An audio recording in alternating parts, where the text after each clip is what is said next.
कि sir question तो मैं कर लूंगा अगर मेरी फिगर बन जाएगी। ये मोस्टली बच्चों का डाउट रहता है कि मुझको पता है टेन थीटा कॉट थीटा कैसे यूज करना होता है, बस मुझसे फिगर ही नहीं बनती। तो आज की पर्टिकुलर क्लास में हम थोड़ा सा इसका इंट्रोडक्शन लेंगे कि हाइट एंड डिस्टेंस होता क्या है, क्या क्या उसमें टर्म्स यूज करी जाती हैं, और साथ ही साथ में हम इसमें जितनी भी टाइप्स की फिगर है वो हर टाइप की फिगर के बारे में बात करें। ठीक, आपको अगर इसकी फिगर समझ में आ गई बनाना तो question. Hello everyone, welcome back to Government Academy. आज से हम अपने क्लास 10th का बहुत ही इंपॉर्टेंट टॉपिक जिसका नाम है हाइट एंड डिस्टेंस वो शुरू करने वाले हैं। आपको कम से कम 5 से 6 नंबर का इस चैप्टर में से देखने को मिलेगा अपने एग्जाम्स में।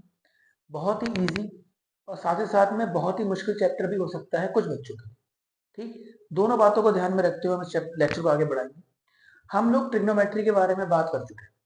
लास्ट लेक्चर्स तक हमने देखा था, अपने ट्रिग्नोमेट्री की प्लेलिस्ट में आप देख सकते हैं, हमने देखा था कि ट्रिग्नोमेट्री एक्चुअली में होती क्या है, वहां पे एंगल और साइड्स के बीच में किसी भी राइट एंगल ट्रायंगल में क्या रिलेशन होता है, कैसे हम रिलेशन निकालते हैं, कि हमको एक एंगल पता है, राइट एंगल ट्रायंगल की हाइट पूछ ली या फिर हाइपोटेन्यूज पूछ लिया, वो सब हम निकालना सीख चुके हैं। हाइट एंड डिस्टेंस जो है वो हमारा one of the application of trigonometry है। मतलब हम ट्रिग्नोमेट्री का यूज करके क्या क्या काम कर सकते हैं, उनमें से कोई एक काम हमारा किसी भी चीज की हाइट या फिर उससे दूरी निकालने की हमारी बात चल रही है। जैसे मान लीजिए यहाँ पर मेरे सामने एक बहुत बड़ा पहाड़ खड़ा हुआ है, ये पहाड़ है, मुझको पता है कि मैं इस पहाड़ से कितनी दूरी पे हूँ।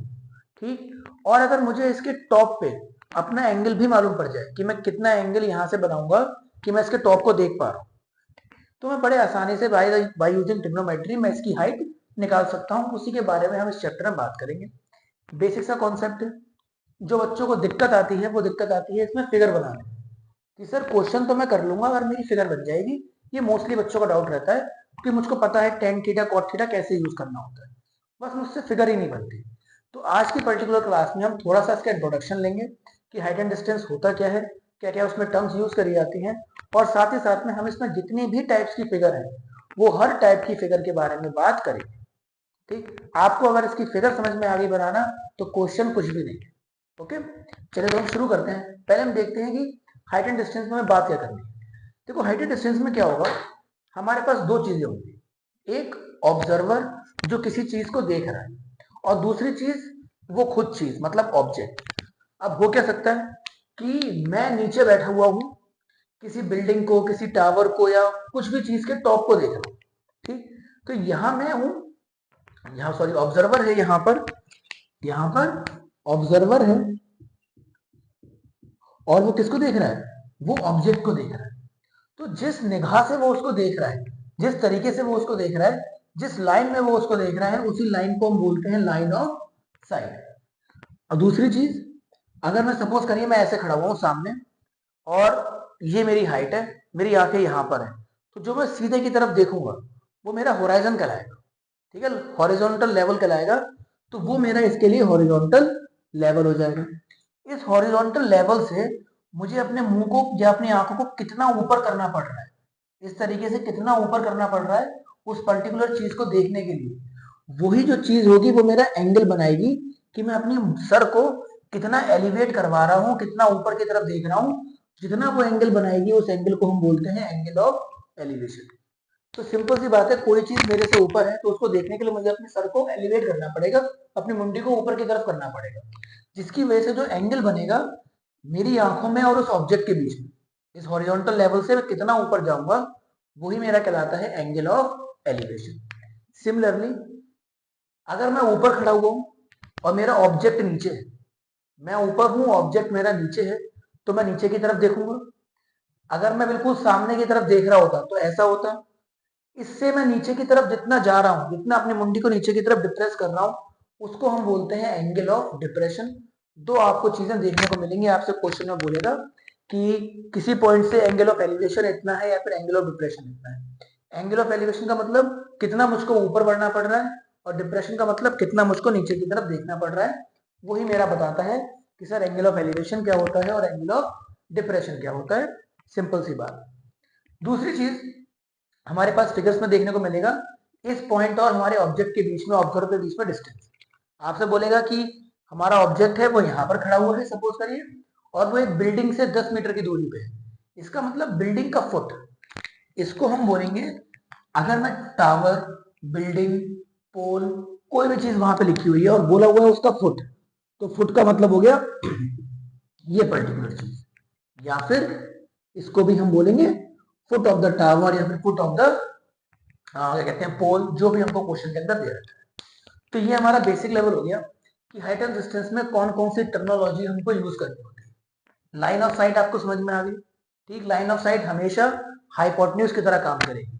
कहीं क्वेश्चन में दे रखा है तो इसका मतलब लाइन ऑफ साइट का मतलब है हाइपोटेन्यूज।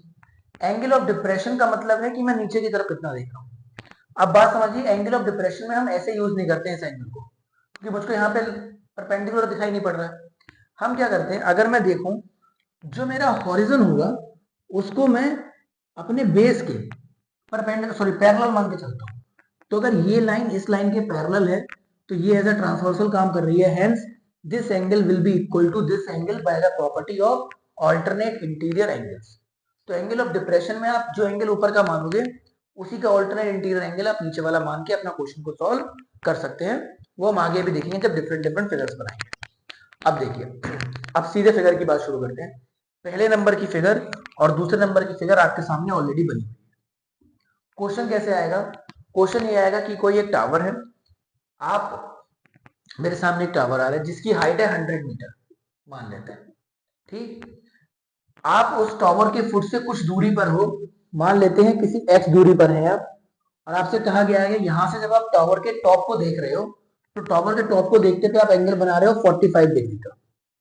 तो आपका जो डायग्राम बनेगा वो सर कुछ इस तरीके से बनेगा। वहीं पे अगर हम कह रहे हैं कि हम टॉप के टावर पे हैं और जमीन पे कोई एक ऑब्जेक्ट है, जमीन पे कोई एक कार चल रही है, हमने उस कार को देखा जिसकी वजह से जो हमारा एंगल ऑफ डिप्रेशन बना है वो 30 डिग्री का बना है।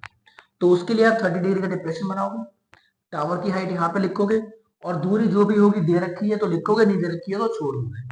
ये 30 डिग्री है तो सर ये वाला एंगल भी कितने का हो जाएगा, 30 डिग्री का हो जाएगा। और 90% क्वेश्चन में, 95% क्वेश्चन में हमें सिर्फ दो ही चीजें यूज करनी होती हैं, एक तो टेन थीटा और दूसरा हमारा आता है कॉट थीटा। अगर मुझको हाइट दे रखी है और मुझको बेस निकालना है इस पर्टिकुलर राइट एंगल ट्रायंगल का, मैंने फिगर बना ली, फिगर बना के मैंने देखा कि ये राइट एंगल ट्रायंगल बन रहा है और साथ ही साथ में यहाँ पर परपेंडिकुलर गिवन है और मेरे को बेस निकालना है। तो ऐसे केस में मैं क्या करूंगा, मैं इस ट्रायंगल में लगाऊंगा टेन थीटा वाली प्रॉपर्टी। एंगल कितना है 45 डिग्री का, परपेंडिकुलर 100 है, बेस हमने x मान रखा है, x की वैल्यू भी 100 के बराबर आएगी because tan 45 degree is equals to 1। Similarly यही चीज अगर इसमें दे रखी है तो हम इसको भी निकाल सकते हैं।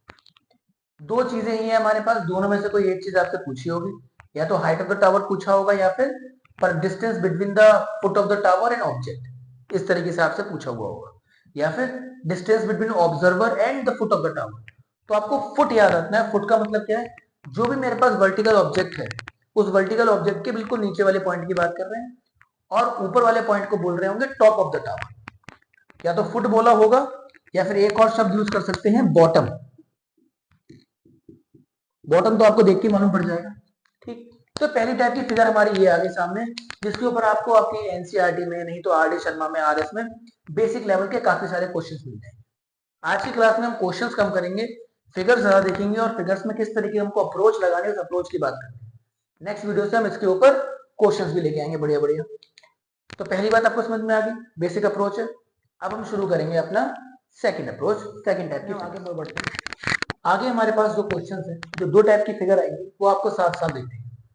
इस पर्टिकुलर टाइप में हम अपने चार टाइप की फिगर्स को कवर करेंगे। देखो पहले तो क्वेश्चन किस फॉर्म में आएगा उसकी बात करते हैं। हमें क्वेश्चन में इस तरीके से दे रखा होगा, पहला type, angle of elevation of a top of a tower from two or more points on the ground. मतलब ग्राउंड के ऊपर दो या दो से ज्यादा पॉइंट्स हमको दे रखे होंगे कि ग्राउंड पे सर दो पॉइंट्स हैं और उन दोनों पॉइंट से हम टावर के टॉप को देख रहे हैं। लिखा हुआ बिल्कुल इस तरीके से ही होगा। ये भी लिखा होगा कि पॉइंट्स जो ग्राउंड पे हैं यार away from the foot of the tower, मतलब वो टावर से फुट से दूर है। अगर ये नहीं लिखा है यार away from the foot of the tower, मतलब कुछ चीज और भी गिवन होगी, वरना तो हमारा इसी में काम हो जाएगा, ठीक। उसके ऊपर आगे बात करेंगे। तो angle of elevation from top of a tower from two or more points on the ground away from the foot of the tower अगर मैं दे रखा है, इसका मतलब क्या हुआ कि एक मेरे पास टावर है, मान लीजिए टावर है, इस टावर से इसके फुट से कुछ दूरी पर दो पॉइंट्स हैं। अब वो जो दो पॉइंट्स से दूरी पर हैं उन दोनों पॉइंट से कोई दो बंदे इसको ऊपर की तरफ देख रहे हैं, तो एंगल ऑफ एलिवेशन बनेगा। एक ये पॉइंट हो गया और एक हमारे पास ये पॉइंट हो गया। उन एंगल ऑफ एलिवेशन के बारे में हमको बात कर रहे हो, ठीक। अब ऐसा भी हो सकता है कि वो जो दोनों के दोनों पॉइंट हैं वो एक ही साइड पे पड़ रहे हो टावर के। हो सकता है एक इस तरफ पड़ रहा हो और एक इस तरफ पड़ रहा हो, कोई बड़ी बात नहीं है।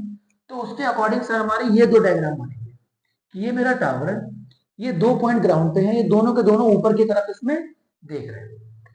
सिमिलरली इस वाली फिगर में दोनों पॉइंट अगर अपोजिट साइड में दे रखे हो कि points are on the opposite sides of the tower, लिखा हुआ होगा क्वेश्चन में, तो एक पॉइंट ये रहा और एक पॉइंट ये रहा। अब बात क्या आती है इसमें छोटी सी समझने में, कि अगर इस वाले की बात कर रहे हैं तो कोई परेशानी नहीं है, आप कैसा भी लिख लो, कैसा भी डायग्राम बना लो। लेकिन सर मुझसे अगर कहा गया कि दो पॉइंट्स हैं जो टावर की सेम साइड पे है, ठीक है सर, डायग्राम ये बनेगा। एक का एंगल ऑफ एलिवेशन है 45 डिग्री और एक का एंगल ऑफ एलिवेशन है 60 डिग्री। तो क्वेश्चन ये अराइज होता है कि मैं इनमें से 45 किसको लूंगा और इनमें से 60 किसको लूंगा। ये बात समझ में आनी चाहिए हमको अच्छे से। तो 45 किसको लेंगे, 60 कैसे लेंगे, उसको समझने के लिए एक चीज करते हैं। आप इमेजिन करो कि आप प्रोटेक्टर के सामने हो, ठीक है, आपकी जो मुंडी है वो बिल्कुल प्रोटेक्टर के 0 डिग्री पे रखी हुई है। अब मुझे बताओ जब आप ऊपर की तरफ बढ़ रहे हो तो एंगल मेरा बढ़ रहा है। आप अभी खाली मान लीजिए यहां से इतना बढ़े, एंगल पहुंच गया 10 डिग्री पे, फिर 20 डिग्री पे, फिर 30 डिग्री पे, 40, 50, 60। जैसे जैसे आप ऊपर जा रहे हो वैसे वैसे आपकी मुंडी टेढ़ी होती जा रही है, मतलब आपका एंगल ऑफ एलिवेशन बढ़ता जा रहा है, ठीक। अब आप मुझे ये बताओ, आप जब दूर वाले पॉइंट से किसी चीज को देखते हो, मैं यहां से खड़े होकर एक पहाड़ को देख रहा हूँ, बहुत दूर है मुझसे, 1-2 किलोमीटर दूर है, मुझे अपनी मुंडी उठाने की भी जरूरत नहीं है, मैं उसके टॉप को आसानी से देख पाऊंगा, या किसी बिल्डिंग के टॉप को आसानी से देख पाऊंगा। जो मैं आपको बता रहा हूँ उसको समझने के लिए आपको थोड़ा इमेजिनेशन करना पड़ेगा, फिर आपको दोबारा समझने की जरूरत नहीं पड़ेगी, रटने की जरूरत नहीं पड़ेगी। अब वहीं पे मैं उस टावर के या बिल्डिंग के या माउंटेन के बिल्कुल पास में चले जाऊँ, तो क्या अगर मैं पास में आके, ये मेरी बिल्डिंग है, बिल्कुल यहाँ पे आके खड़ा हो जाऊंगा अगर उसके, तो क्या मुझे बिल्डिंग का टॉप दिख जाएगा, नहीं दिखेगा।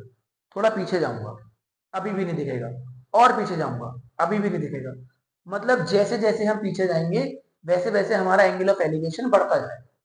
मुझे उसको देखने के लिए ज्यादा मेहनत करनी पड़ेगी, ज्यादा अपनी मुंडी उठानी पड़ेगी, सॉरी, कम मेहनत करनी पड़ेगी, कम मुंडी उठानी पड़ेगी, है ना। तो जो हमारा पहला वाला एंगल होता है उसके लिए मुझको मुंडी ज्यादा उठानी पड़ रही है, इसीलिए ये एंगल हमेशा बड़ा वाला।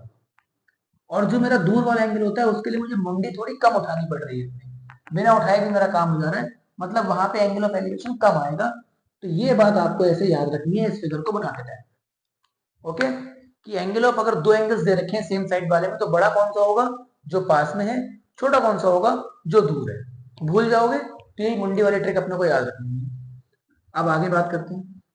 इसी के अलावा इसमें क्वेश्चन एक और बन सकता है कि आपको एंगल ऑफ एलिवेशन की जगह एंगल ऑफ डिप्रेशन दे दें, कोई घबराने वाली बात नहीं। एंगल ऑफ डिप्रेशन देंगे तो आप एंगल ऑफ डिप्रेशन को एंगल ऑफ एलिवेशन में कन्वर्ट करना जान चुके हो, पता है कि बस खाली ऑल्टरनेट इंटीरियर एंगल की प्रॉपर्टी लगानी है।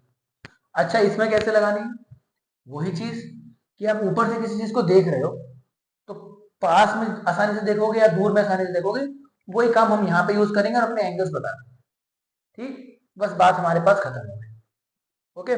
चलो, इसके अलावा फिगर तो बन गई सर, इसमें क्वेश्चन किस किस टाइप का आता है, इसमें क्वेश्चन 3 से 4 तरीके के आएंगे। पहले बात तो आपको क्या पूछा होगा इस वाले की अगर बात करूं, आपको मान लो ये डिस्टेंस दे रखी है, ठीक है, हाइट पूछ ली और ये वाली डिस्टेंस पूछ ली। हो सकता है ये डिस्टेंस दे रखी हो या फिर ये पूरी डिस्टेंस दे रखी हो, हाइट पूछ ले हमसे, फिर ये वाली डिस्टेंस पूछ ले हमसे, हाइट दे रखी हो, ये दोनों डिस्टेंस पूछ ले हमसे, कुछ भी पूछ सकता है। करना क्या है, बस टेन थीटा कॉस थीटा का फॉर्मूला लगाना है। एग्जांपल ले लेते हैं, हमको हाइट दे रखी है, चलो ये दे रखा है हमको 100 मीटर का, हाइट हमको नहीं पता है, हाइट हमसे पूछी हुई है x, और मुझको ये वाला एंगल दे रखा है, ये है मेरा 45 डिग्री का, ठीक है, और ये एंगल मेरे को दे रखा है मान लीजिए 60 डिग्री का।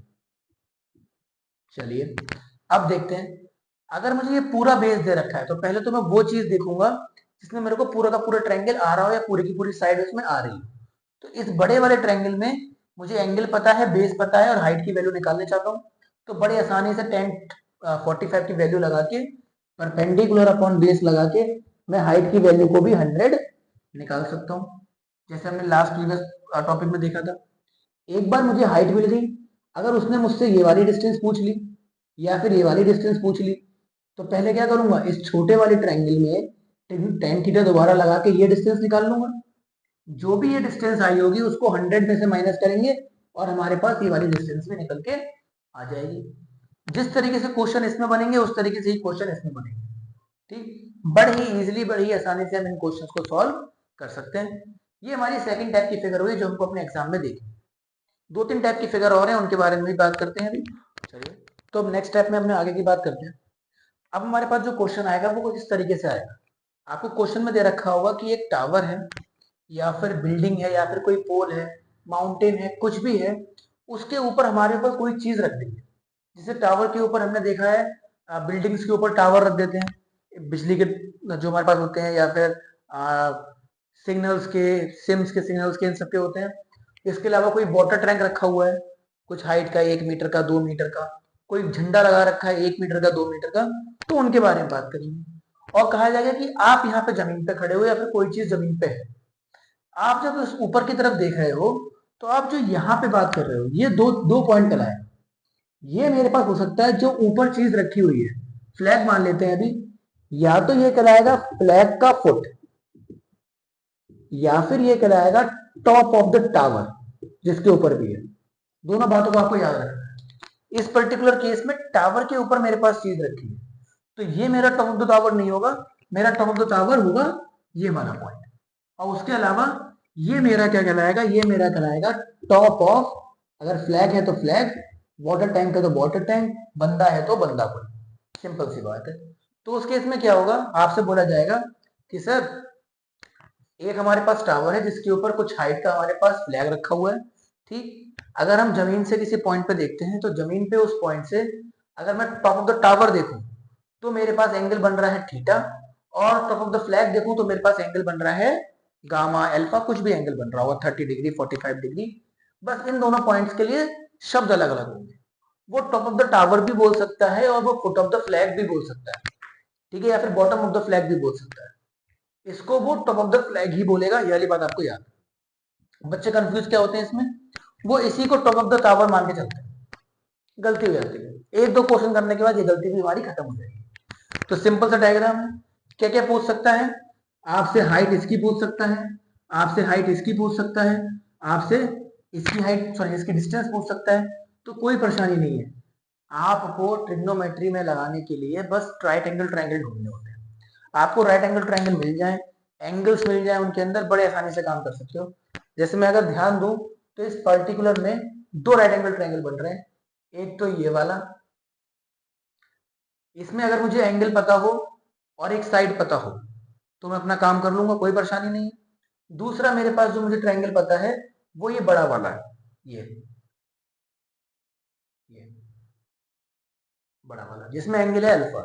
आप क्या करोगे, पहले किसी भी एक ट्रायंगल में से टेन थीटा की प्रॉपर्टी लगा के कि tan theta equal to perpendicular upon base, काम कर सकते हैं आराम से। फिर छोटे वाले ट्रायंगल में लगा लिया, मान लो tan theta equal to perpendicular upon base, उसके ऊपर काम करते हैं। आज हम ये नहीं बात करने वाले हैं कि क्वेश्चन कैसे सॉल्व करना है, क्योंकि वो तो बहुत ही आसानी से हम कर लेंगे अगले एक दो लेक्चर में। आज हम बात करने वाले हैं कि फिगर कैसे बनानी है। तो फिगर आपको समझ में आ गई। सेकंड हमारे पास फिगर ये आती है। सेकंड फिगर में क्या हो रहा है, सेकंड फिगर में आपके पास ये दो क्वेश्चंस में काम आएगा। दो क्वेश्चंस में कैसे काम आएगा कि आपसे कह रखा होगा कि दो टावर है मेरे पास, दो मेरे पास टावर है। इसका दूसरा तरीका देखते हैं। दो मेरे पास टावर है, दोनों की हाइट अलग अलग है मान लेते हैं, एक की हाइट बड़ी है और एक की हाइट छोटी है। तो क्वेश्चन कैसे बनेगा कि एक टावर से मैं दूसरे टावर के टॉप को देख रहा हूं, तो एंगल ऑफ एलिवेशन, अच्छा मैं इस टावर से भी इस टावर के टॉप को देख सकता हूं और इस टावर से भी इस टावर के टॉप को देख सकता हूं बहुत ही इजीली। या बिल्डिंग के बिल्डिंग की बात चले तो बिल्डिंग, पोल चल रहा हो तो पोल। अगर मुझसे बोला होगा एंगल ऑफ एलिवेशन तो मैं कौन सा एंगल लूंगा, तब मैं लूंगा ये वाला एंगल। और मुझसे बोला होगा एंगल ऑफ डिप्रेशन, तब मेरे फिगर में एंगल कौन सा बनेगा, पहले बनेगा ये वाला एंगल। फर्क कुछ भी नहीं पड़ने वाला है, दोनों एंगल ही बराबर होंगे। लेकिन एंगल ऑफ एलिवेशन बोला है तब तो आप ये बनाओगे ही बनाओगे। एंगल ऑफ डिप्रेशन बोला है तब आपको ये दोनों ही बनाने पड़ेंगे उस तरीके से। दूसरा कैसे बोल सकते हैं कि एंगल ऑफ एलिवेशन आपको दे रखा होगा और क्या रखा होगा, angle of depression to the bottom, कि बॉटम से एंगल ऑफ डिप्रेशन की भी बात चल रही है कि मैं एक टावर से दूसरे टावर के टॉप को भी देख रहा हूं और एक टावर से दूसरे टावर के बॉटम को भी देख रहा हूं, ये बात आ रही है हमारे सामने। अब वो केस यहां पर भी बन सकता है, कोई परेशानी बात नहीं है, तब मेरा यहाँ पे एंगल आएगा, बट वो आता नहीं है इतनी आसानी से, वो अलग केस है हमारे पास। तो हमने कहा छोटे वाले टावर से अगर हम बड़े वाले टावर के टॉप और बॉटम को देखें तो एलिवेशन का एंगल थीटा हो, डिप्रेशन का एंगल बीटा हो, तो फिगर कुछ मेरे पास इस तरीके से बन के सामने आए, जिसमें अगेन मैं अपने आप को ठीक करने के लिए यहाँ पर ये एंगल बीटा है तो इस वाले एंगल को भी क्या मान लूंगा, इस वाले एंगल को भी बेटा बीटा मान लूंगा। उसके बाद में एक राइट एंगल ट्रायंगल मेरे पास ये बन के तैयार है, एक राइट एंगल ट्रायंगल मेरे पास ये बन के तैयार है, दोनों में अपनी प्रॉपर्टी लगा के आसानी से हम सॉल्व कर सकते हैं। एक डायग्राम हमारे पास ये हो गया।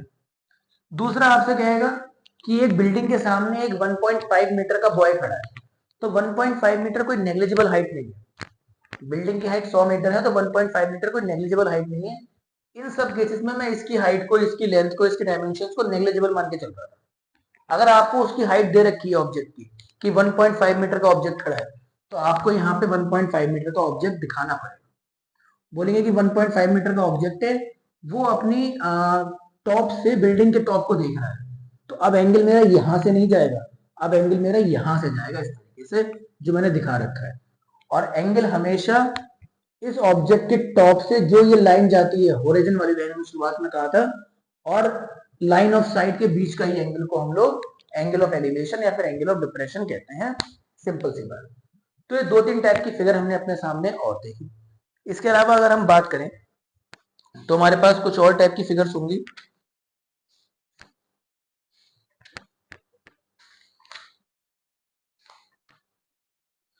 इसके अलावा हमारे पास कुछ और टाइप की फिगर नहीं है। इसके अलावा हमारे पास देखा जाए तो एक दो क्वेश्चंस हैं जो मिसलिनियस में आते हैं, जैसे कि एक बंदा यहाँ पर है, ऑब्जेक्ट, एक बिल्डिंग ये खड़ी है और एक बिल्डिंग ये खड़ी है, ठीक, वो इसके भी टॉप को देख रहा है और वो इसके भी टॉप को देख रहा है, तो मेरे पास फिगर कुछ इस तरीके से बनेगा। अब की बार ऑब्जेक्ट एक हो, बिल्डिंग दो हो। पहला हमने टाइप किया था ऑब्जेक्ट दो थे, बिल्डिंग एक थी या फिर टावर एक था। अगर ऑब्जेक्ट एक हो, बिल्डिंग दो हो, तो हमारे पास फिगर कुछ इस तरीके से बन के सामने आएगी। वहीं पे एक लास्ट फिगर की अगर मैं बात कर लूं, जिसके बाद हमारा ये खत्म हो जाएगा, वो क्या कहती है, वो ये कहती है कि सर आपके पास अगर इस तरीके से एक चीज हो, इसमें यूज होगा रिफ्लेक्शन, कि लेक से कुछ हाइट ऊपर हमने अपना ऑब्जेक्ट रखा हुआ है, ठीक, मान लीजिए यहाँ पर, और लेक से ऊपर जब मैं देख रहा हूँ इस ऑब्जेक्ट को, ये मेरा लेक है, लेक से कुछ हाइट के ऊपर मेरा ऑब्जेक्ट है एच हाइट का, और कुछ ऊपर पे मैं अपना खड़ा हुआ हूँ, मान लेते हैं एक्स हाइट पे। तो जब मैं इसके टॉप को देख रहा हूं तो मेरा कुछ एंगल ऑफ एलिवेशन बन रहा है, और जब मैं इसके रिफ्लेक्शन को देख रहा हूं, जो इसका रिफ्लेक्शन नीचे की तरफ आ रहा है, रिफ्लेक्शन का टॉप, तो उसका angle of elevation, sorry angle of depression कुछ अलग बन रहा है, मान लेते हैं बीटा। तब उस केस में आपका डायग्राम जो आएगा वो कुछ इस तरीके से आएगा, ठीक। तो इस तरीके से हमने अपने जितने भी डायग्राम्स थे उसके बारे में बात करी आज के छोटे से लेक्चर में। कुछ डायग्राम्स आपको समझ में आ गए होंगे, हो सकता है कुछ डायग्राम आपको लगे होंगे अरे ये क्या हो गया, समझ में नहीं आया, तो वो हम समझेंगे अपने क्वेश्चंस के दौरान, क्योंकि क्वेश्चंस के दौरान जब हम क्वेश्चंस को सॉल्व करेंगे तो हमको चीजें और अच्छे से समझ में आएंगी, ठीक है। तो ये हमारे पास कुछ 7-8 टाइप के डायग्राम्स हैं। एक दो क्वेश्चन है, एक दो डायग्राम ऐसे होंगे जो मिसलिनियस में आते हैं, उनके बारे में भी हमको बात करनी है, कोई बड़ी बात नहीं है सब, लेकिन इन्हीं में से निकल के आएगा हमारे साथ। तो आज की क्लास के लिए थैंक यू वेरी मच।